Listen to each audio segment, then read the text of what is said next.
Good morning. Please join me in Gasho as we repeat the Nembutsu. Namo Amida Butsu. Namo Amida Butsu. Namo Amida Butsu. Namanda, Namanda, Namanda. Good morning, everybody. I'd like to start out by reading a passage from a book that we recently read in our book study group. And the book is called Going to Pieces Without Falling Apart by Mark Epstein. There is a well-known Buddhist story. A Tibetan master's son died suddenly from illness. Hearing him weep inconsolably, the master's disciples came and confronted him with their surprise. "You taught us that all is illusion and that we should not be attached," they admonished him. "Why are you weeping and wailing?" The master answered immediately, "Indeed, all is illusion. But the loss of a child is the most painful illusion of all." So Reverend Kusunoki suggested that I focus my talk today on what I learned while getting my master's degree in Buddhist studies at the University of Washington. And I'm 1 month shy of finishing up after 5 long years. And when I'm not worried that I've forgotten everything, I feel like I did learn a lot. But to be honest, my mind is less focused today on philosophy and doctrine and a little bit more on family. So I decided that since Jodo Shinshu is a religion of the heart, I will share what's happening in my heart rather than the knowledge that I've managed to accumulate at the university. Truth be told, at this very moment, my heart is breaking. I continue to walk around, smile, go to work, come to temple, but still my heart is breaking. And the reason for this is not terribly tragic or dramatic. In fact, it's really quite commonplace. My children are getting older, and they'll be leaving home soon. And I think some of you have heard me say this before. This year, my son is turning 18, and he's already frantically filling in college applications. And I've been at this temple long enough that I've seen some of you go through this yourselves. And I realized at the Parents' Dharma Exchange last week that some of you, like me, are going through this right now. So I know that many of you understand this feeling. And it truly does feel like watching your heart walk out the door. So since it's attachment to family that's weighing on my mind, I thought I'd talk about 2 aspects of attachment in the Buddhist path. The first is the question that my opening quote refers to as to whether or not attachment are even compatible with our practice. And second, if they are, what do we do when they inevitably change or end? The first question came up several months back. I don't know if any of you remember, but during this service, one of the Dharma School students put it to Reverend Kusunoki. He asked, "If the Buddha teaches us to be non-attached, is it still all right for me to love my mother?" It was a hard question, and it took Reverend Kusunoki by surprise. I'd like to try to answer his question today, and my answer begins with yes. It is okay for you to love your mother and still be a good Buddhist at the same time, and I will try to tell you why. I think that his confusion stems from the fact that Shakyamuni Buddha began his religious life by leaving his wife and child in order to pursue a monastic existence in the forest. Furthermore, he also required his followers to follow his example and live apart from the world and form a separate community or sangha. And he did this for a couple of reasons. One of these was simply the fact that it was common practice to do this in his culture. Most serious religious practitioners in ancient India chose to abandon their householder existence. The second reason is that, based on his own experience, he saw that it can be very helpful to step outside the mundane day-to-day world in order to gain a new perspective. We experience the same thing when we go on a long vacation and find ourselves thinking outside the box a little more than we usually do. Living a monastic life does make it easier to focus on the larger questions without the distractions of work and family.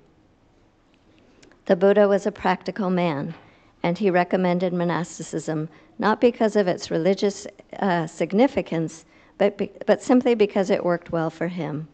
It was a useful tool.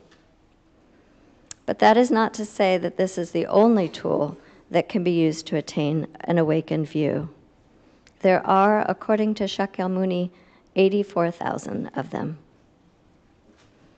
Interestingly, Buddhist tools are one thing that I did learn a lot about in graduate school. In fact, the history of Buddhist doctrine seems to be all about trying out and discarding various tools. It is a little like watching a group of monks playing the game of chutes and ladders. Each succeeding generation came up with new and different kinds of tools or ladders to help them along the path to awakening. These ladders consisted of detailed instructions for things like meditation, chanting, or name repetition. What they realized, though, was that the same ladders didn't work for everyone. In other words, one size does not fit all in Buddhism. What worked as ladders for some people turned out to be chutes for others. Our founder, Shinran Shonin, knew a lot about this process. For Shinran, monastic life was a ladder that he tried to climb for 20 years. But despite all his efforts, it kept turning into a chute, and he slid right back down again.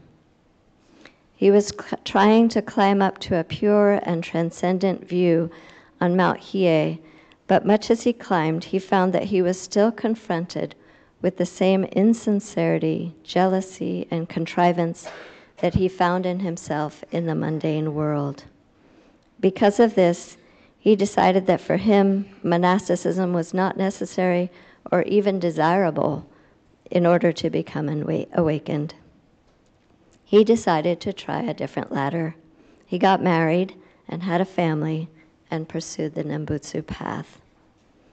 So I would say to the child that asked the question about his mother that to be a monk and cut off ties with your family is just one kind of ladder.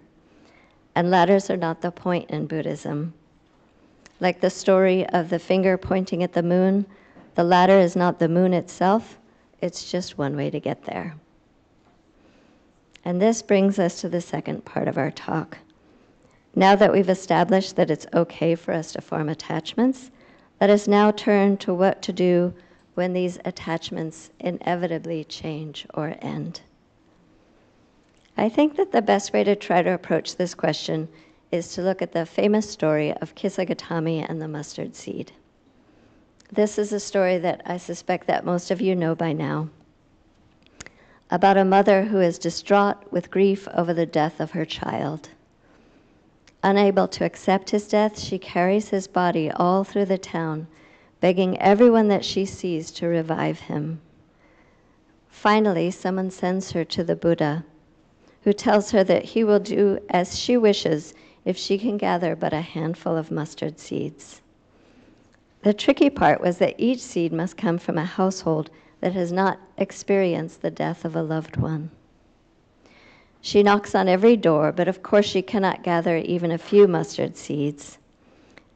This leads her to an understanding of what the Buddha was trying to teach her, which is that death is a universal experience.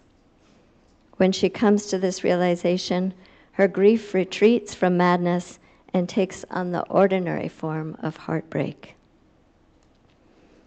What we can learn from this story is it is not the fact of the death of her son that drove her to madness, for this fact does not change from the beginning to the end of the story. What pushes her over the edge was a misinterpretation of what was happening to her. There were two false narratives going on in her head. First, she was under the impression that her child was not dead, and secondly, she interpreted the pain that she was feeling as a unique punishment inflicted only upon her. Her mind became entangled and confused by these narratives. In the end of the story, her situation has not changed, but her mind is clear. She has now been liberated from her false illusions. So what else can we learn from Kisagatami? I think that her story teaches us that we are not alone. There will be losses, for there's no way to avoid losses in life. But our sadnesses are universal sadnesses that we share with the rest of humanity, and they are a natural part of life. This makes them easier to bear. So as I move through the process of empty nesting, I will try to remember that what is happening to me is a universal and natural experience, and I will try to avoid the narrative. And to the child who is worried about forming attachments, try to remember the wisdom and humanity that Shinran Shonin shared with us. He taught us by his example that life doesn't necessarily have to look a certain way. We have a lot more flexibility than we think we do. And if something isn't working for you, try a different ladder. Thank you for listening to my Dharma talk today. Please join me in Gasho. Namo Amida Butsu. Namo Amida Butsu. Namo Amida Butsu. Namo Amida Butsu.